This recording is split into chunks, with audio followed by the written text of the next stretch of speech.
क्योंकि मानव मात्र ही एक ऐसा प्राणी है 84 लाख योनियों में जिनको परमात्मा ने यह अधिकार देकर भेजा है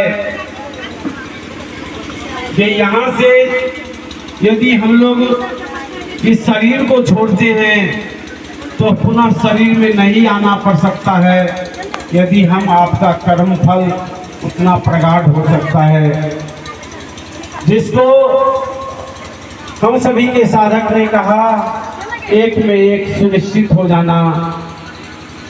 हम जहाँ से आए हैं वहाँ पुनः चले जाना, जन्म और मरण के बंधन से मुक्त हो जाना।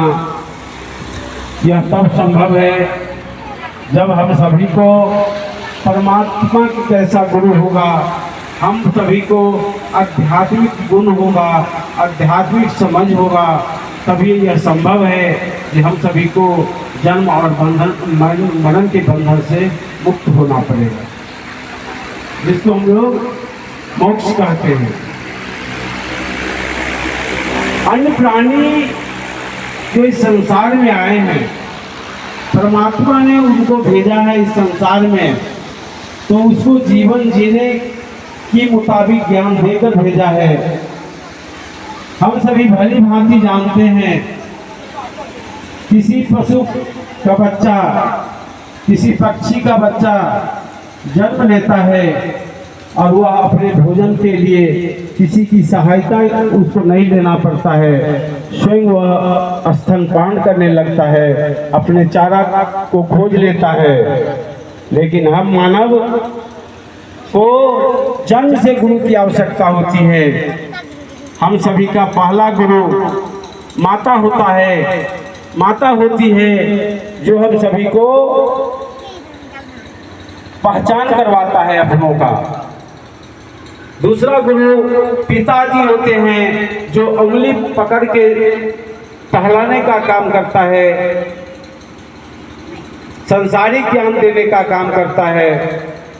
फिर शैक्षणिक गुरु होते हैं जो हम सभी को शिक्षा देते हैं, जिससे हम लोग ABCD और ई पढ़ने का काम करते हैं। वह शैक्षणिक ज्ञान मिलता है हम सभी को।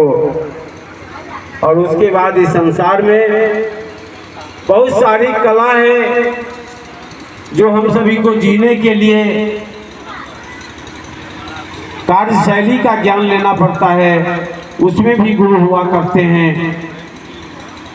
और अंतिम क्षण में जो गुरु हम सभी का होता है, जो गुरु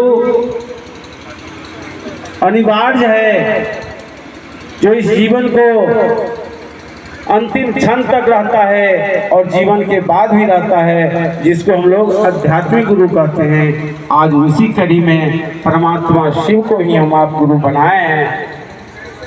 जो सूचना हम सभी को ब्रह्महत्ता साहब श्री हरेंद्रानंद जी एवं दीदी नीलमानंद के द्वारा मिला और सचमुच में अनुभूत करते गए हम सभी। आज उसी का प्रतिफल है कि इस संसार में